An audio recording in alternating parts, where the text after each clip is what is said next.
Hi, welcome. Enjoy the content. Subscribe and turn on notifications. Ben Carter was 41 and his daily routine might seem monotonous to some. He started each morning at 6 o'clock a.m., making his coffee while listening to history podcasts, reviewing lessons for his high school students, and returning home by 4 o'clock in the afternoon. He had been a teacher for 15 years and had spent the entirety of his career at the same school since graduating. Ben found joy in transforming dates and historical events into engaging stories that his students could actually retain. He wasn't wealthy, but he had a sense of stability. He wasn't particularly adventurous, but he had a clear sense of purpose.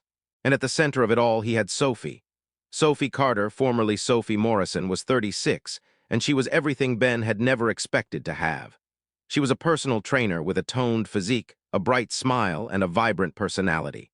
They had met 7 years ago at a gym where Ben had been struggling, mostly unsuccessfully, to shed the extra pounds he had gained from grading papers on the couch. Sophie had trained him, encouraged him, and teased him about his clumsiness until he found the courage to ask her out to dinner. She said yes, and 2 years later, they were married in a small ceremony in his parents' backyard. The house was a gift from his parents, who had moved to Florida. It was a cozy 3-bedroom, 2-bathroom home with a spacious yard, located in a quiet suburb of Columbus, Ohio. Ben had a deep love for technology as a hobby. Over the past 2 years, he had turned their home into what his students would call a smart home. He installed a voice-controlled thermostat, color-changing light bulbs, security cameras at the entrance, and Alexa devices in nearly every room, including the bedroom, living room, kitchen, and even his home office, where he spent hours preparing lessons. Sophie, while patient with all of Ben's tech upgrades, sometimes rolled her eyes as he spent what seemed like forever explaining how he'd programmed the automated routines. But recently, about 3 months ago, things had begun to change. Sophie started unplugging the devices. At first, Ben dismissed it as coincidence. He'd come home from a workout session and find the Echo Dot in the living room unplugged. Then it was the one in the kitchen, and soon the one in the bedroom. The first time he asked her about it, Sophie shrugged it off, saying she was starting to enjoy silence more. She explained that after talking to clients all day, the quiet at home was a welcome relief. Ben, understanding, let it slide, thinking it made sense. Sophie's job as a personal trainer required her to deal with clients and conversations about diets and goals, sometimes at odd hours. But after a while, Ben began to notice something odd. Sophie didn't unplug the devices when she was home alone, doing chores or watching TV. She only did it when she was in the bedroom with the door closed or when she was in the living room taking certain phone calls. Sophie began asking for privacy during those moments. Privacy had never been an issue in their relationship. Ben trusted Sophie completely. She had a passcode on her phone but often left it unlocked on the table. Ben had never felt the need to check it. He simply wasn't that type of person. Yet recently, the word privacy started cropping up a lot. She asked for privacy to take calls from clients, to work on her laptop, and when she went to the bedroom to rest during the afternoon. And every time, she made sure to unplug the Alexa device first. Ben tried not to overthink it. He was swamped with work, preparing students for state exams and grading a mountain of assignments.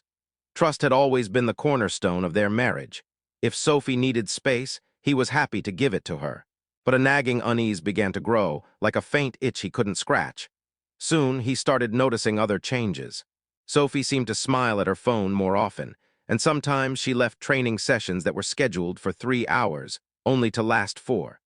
Sophie would shower immediately after getting home, even if she claimed her workout had been light. She started wearing a new, more expensive perfume that Ben didn't remember buying for her. One Thursday night, they had an argument. Ben couldn't even recall what it was about, something trivial like dishes in the sink or a wet towel on the floor. But it quickly escalated. Sophie accused Ben of being controlling, of suffocating her, and said she couldn't stand being treated like a child anymore. Ben, caught off guard, tried to calm the situation, but Sophie was already packing her bag. She grabbed a few clothes, told him she was staying at her sister's place for the night, and would return over the weekend to discuss things more calmly. Ben was left alone in their quiet house, staring at the door Sophie had slammed behind her. The argument made no sense. Nothing had made sense for months.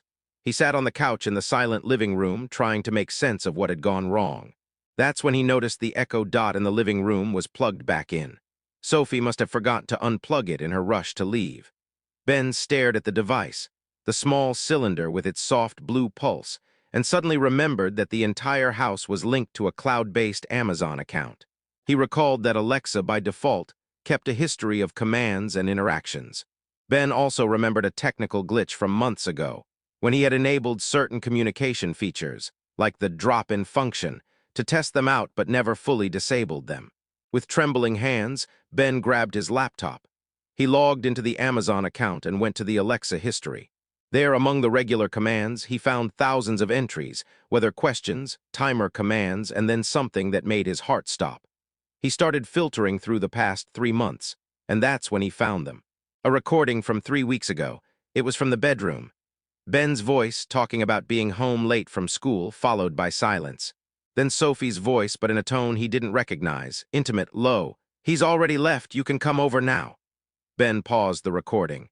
He took a deep breath, then clicked play again, listening in disbelief. More silence. Then a man's voice. "I only have an hour. What time does he get back?" Sophie answered, "Around 4. We've got time." Ben's blood seemed to freeze in his veins. He skipped ahead to another recording, then another and another. It was like assembling a gruesome puzzle. Fragments of conversations. Sophie laughing in a way she never laughed with him. Intimate sounds that confirmed the betrayal. The man's voice sounded familiar, but Ben couldn't place it. He kept searching, recording after recording, until he found one from 2 weeks earlier. Clear voices. Sophie saying, "Ryan's different from Ben. He makes me feel alive." And the man's reply, "Ben's too uptight. He doesn't suspect a thing." Ryan, the name hit Ben like a punch to the gut. Ryan Morrison, a distant cousin of Sophie's. He'd shown up 4 months earlier, saying he was in town for work, construction, or something like that. Sophie said Ryan had offered to help renovate the basement, which they'd been planning to convert into a home gym. Ben had thought it was great, saved them money. Ryan seemed like a decent guy. He spent 3 weeks showing up at the house, supposedly working on the basement while Ben was at school. Ben had even offered to pay him, but Ryan refused, saying it was a family favor. Ben spent the rest of the night listening to recordings, each one worse than the last. Sophie and Ryan talking about trips they'd take together. Sophie complaining about Ben, calling him boring, predictable, a loser who's still teaching at the same school after 15 years. Saying their intimate life had been completely disconnected for years. Every word was a stab. Ben wanted to stop but couldn't. He needed to know everything. It was in a recording from 10 days earlier that Ben found the worst revelation. Sophie and Ryan talking after being together.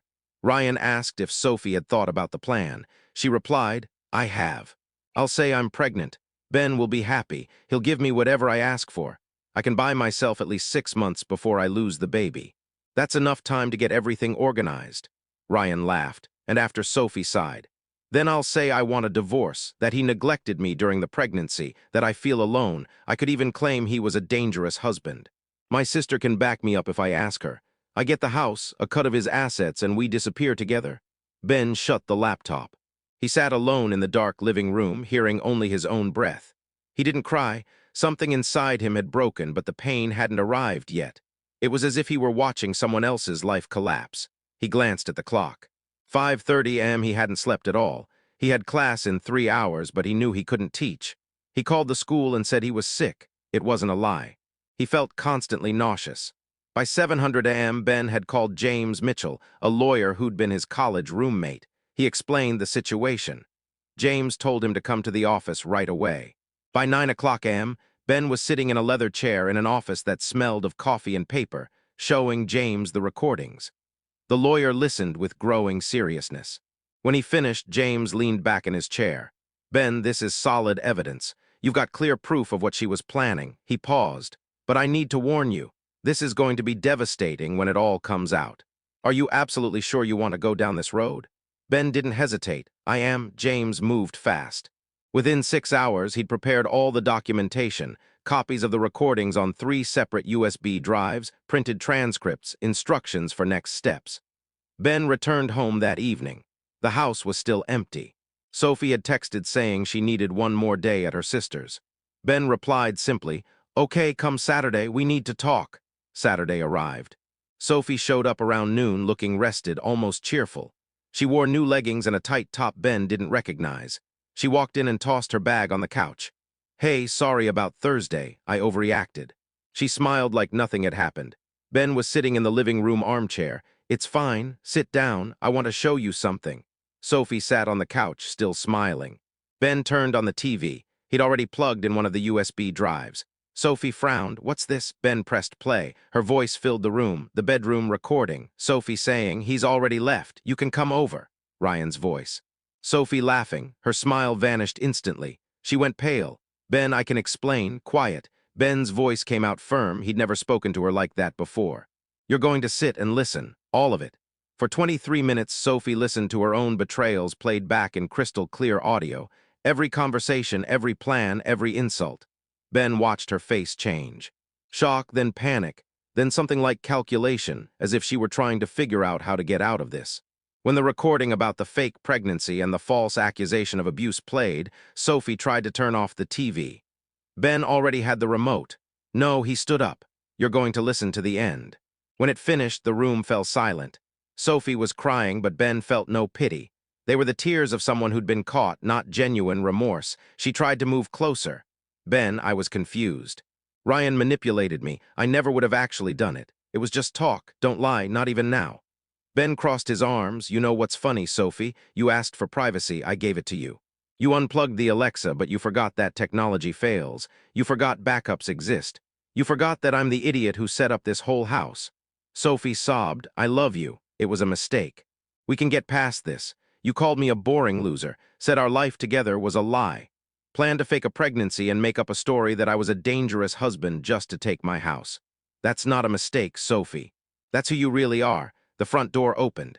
Sophie turned in alarm. It was her sister, Amanda, whom Ben had texted the night before. Amanda looked from Sophie to Ben, confused. "Ben, you said it was urgent." Ben looked at Amanda. "Your sister's been having an affair with Ryan Morrison for months. In our house, in our bed, and she was planning to fake a pregnancy and fabricate a story about me to take everything." He pointed to the TV. "It's all recorded, including the part where she said you'd testify for her, even though you'd know it was a lie." Amanda's jaw dropped. Sophie stood up. "Amanda, it's not like that. He's twisting things. Want to hear the recordings?" Ben cut in. "I can play them again." Amanda stared at her sister with disgust. "You did this. You actually planned this." When Sophie didn't answer, just kept crying. Amanda shook her head. "I'm not going to lie for you ever." She walked out, slamming the door. Sophie turned to Ben. She tried anger. "You recorded me without permission. That's illegal. I'll sue. I've already consulted a lawyer. The recordings are admissible." Ben sat back down, suddenly exhausted. "You're leaving my house now. You can take your clothes. Everything else stays. On Monday, you'll be served with divorce papers. I have proof of everything. And if you try to spread lies about me, I'll release these recordings." "Understood." Sophie kept arguing. She begged. She even tried flirting. Nothing worked. Finally, she packed her clothes into a suitcase, sobbing, saying Ben would regret this, that she had lawyers too, that she'd prove he'd emotionally abused her. The threats sounded hollow. She left the house at 4:00 p.m., tossing her wedding ring onto the coffee table before slamming the door. Ben was alone again. He looked at the ring glinting on the wood, picked it up, and put it in a drawer. Maybe he'd sell it later or throw it away. It didn't matter. He called James and confirmed Sophie had left. The divorce process would start Monday. With the evidence he had, Ben knew it would go in his favor. The divorce took 4 months. Sophie tried to argue invasion of privacy, but failed. She tried to claim Ben was at fault, but had no proof. She tried to get witnesses, but even her own sister refused. Ryan Morrison disappeared from town as soon as he heard about the recordings, leaving no trace. Sophie was left to face the consequences alone. The gym where Sophie worked terminated her contract once some clients heard about the scandal. News spreads fast in a small town. She tried opening her own studio, but her reputation was ruined. No one wanted to train with the woman who cheated on her beloved community teacher and plotted fraud. She eventually moved to Cincinnati, where no one knew her. Ben went back to teaching. The first few months were hard. He lost weight, slept poorly, avoided social events, but slowly the wound began to heal. Coworkers offered support. Friends invited him to dinners. Ben declined most, but started accepting a few. He returned to the gym, this time with a different trainer, a 60-year-old man named Harold who talked only about technique and never about personal life. 8 months after the divorce, Ben was organizing the basement when he found a box of old photos, wedding photos, vacation snapshots, Sophie smiling in everyone. Ben looked at those images and felt no anger, no pain, just indifference. It was like looking at someone he'd known long ago and no longer found relevant. He put the photos back in the box and shoved it to the back of the closet. Maybe he'd throw it away someday, or maybe not, it didn't matter anymore. On a spring Saturday, nearly a year after the discovery, Ben was at the grocery store when he saw Sophie. She was in the produce section looking tired, thinner, with shorter hair. She saw him too and froze. For a second, it looked like she might approach. Ben just gave a brief nod and walked down another aisle. There was nothing left to say, no further revenge needed. Life had already exacted her price. Ben went home, put away his groceries, and turned on the kitchen echo. Dot. Alexa played jazz from the 50s. Music filled the kitchen as he made dinner. The house was silent but not empty. It was his space now, his refuge. And he'd learned something valuable. Technology could fail, people could betray you. But the truth always found its way into the light, especially when Alexa was listening. Ben smiled for the first time in months. It wasn't a smile of full happiness. It was the smile of a man who'd survived, learned, and moved forward. And that was enough for now. It was more than enough. Thank you for watching the video. If you enjoyed it, don't forget to subscribe to the channel and turn on notifications so you won't miss any updates. See you next time.